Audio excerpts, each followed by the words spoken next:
ہم نے زندگی لگا دی دنیا اکٹھی کرنے میں، لیکن آیا کہ کبھی ہم نے اپنے گریبان میں جھانک کر دیکھا ہے؟ کبھی آیا کہ ہم نے اپنے گریبان میں دیکھا ہے کہ ہمارے نامہ اعمال میں عمل کتنے ہیں، ہمارے نامہ اعمال میں نیکیاں کتنی ہیں؟ ہم نے جو سجدے کیے ہیں وہ قبول ہوئے ہیں کہ نہیں ہوئے؟ ہم نے جو قرآن پڑھا ہے وہ قبول ہوا ہے کہ نہیں ہوا؟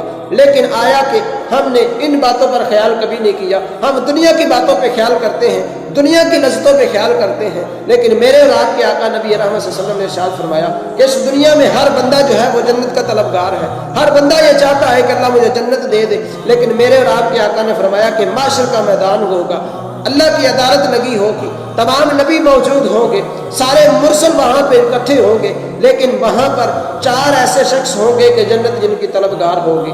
جنت اللہ کی بارگاہ میں عرض کرے گی مولا یہ 4 انسان تو مجھے عطا فرما۔ میرے آقا نے فرمایا کہ ان میں سے جو پہلا انسان ہے، جو پہلا شخص ہے، ان میں سے میرے آقا نے فرمایا کہ وہ قرآن کی تلاوت کرنے والا ہوگا، جو دنیا میں رہ کر تنہائی میں بیٹھ کر اللہ کا قرآن پڑھنے والا ہوگا، معاشر کے میدان میں جنت بھی اس کی طلبگار بن جائے گی۔ دوسرا میرے اور آپ کے آقا نبی رحمت صلی اللہ علیہ وسلم نے ارشاد فرمایا کہ دوسرا وہ بندہ ہے کہ جس کی جنت طلبگار ہوگی۔ فرمایا کہ دنیا میں رہ کر جو بندہ صدقہ خیرات اور بھوکوں کو کھانا کھلانے والا ہوگا، معاشر کے میدان میں جنت اس کی طلبگار ہوگی۔ معاشر کے میدان میں جنت بھی اس بندے کی طلب کرے گی جو دنیا میں رہ کر غرباء کو کھانا کھلانے والا ہے۔ آج لوگ کسی کو کھانا تو دیتے ہیں لیکن دکھلاوے کے لیے دیتے ہیں۔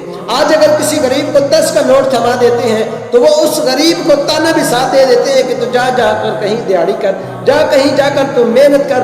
ارے صاحب تو نے 10 کا نوٹ دیا اور تو نے اس غریب کو جتلا دیا۔ لیکن میرے اور آپ کے آقا نے فرمایا کہ جو نیکی کرتا ہے اور نیکی کرنے کے بعد جب اس کو جتلا دیتا ہے، جب اس نیکی کو اس کے سامنے جتلا دیتا ہے تو اللہ اس کے نامہ اعمال میں اس نیکی کا اجر ختم کر دیتا ہے۔ پھر میرے آقا نے تیسرا شخص فرمایا کہ جو اپنی زبان کو اپنی حفاظت میں رکھنے والا ہوگا، یعنی کہ جو بندہ فاحش گفتگو نہیں کرنے والا ہوگا۔ اور رمضان تو آ چکا ہے لیکن ہم نے کبھی یہ خیال نہیں کیا کہ ہمارا تکلم کیسا ہے، ہمارا طرز زندگی کیسا ہے۔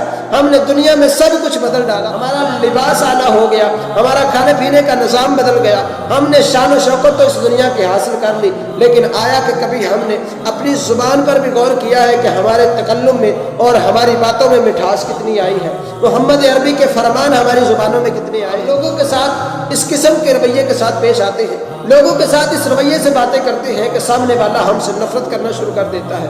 اب آیا کہ رمضان المبارک کا مہینہ چل رہا ہے، ہمیں چاہیے کہ ہم اپنے تکلم پہ غور کریں۔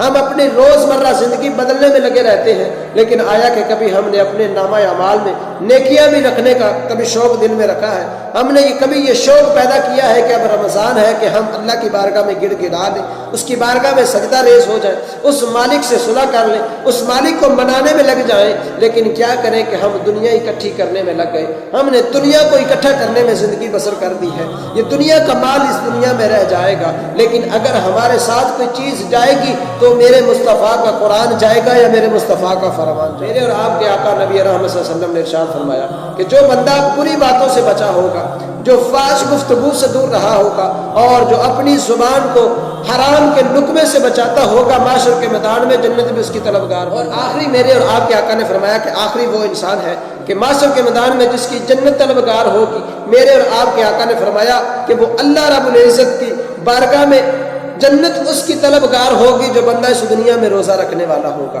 یعنی کہ جس کو ماہ رمضان المبارک کا مہینہ ملا ہے، جس کو ماہ رمضان المبارک کا مہینہ مل جائے اور اس کے اندر وہ روزوں کا اہتمام کرے۔ اب آیا کہ ہمارے پاس موقع ہے، آج ہم زیادہ سے زیادہ عبادت کریں، آج زیادہ سے زیادہ اللہ سے صلح کرنے کی کوشش کریں۔ ارے میرا رب تو اس قدر کریم اور غفور اور رحیم ہے کہ بندہ ایک بار مانگتا ہے، میرا رب اس کو 70 مرتبہ عطا فرما دیتا ہے۔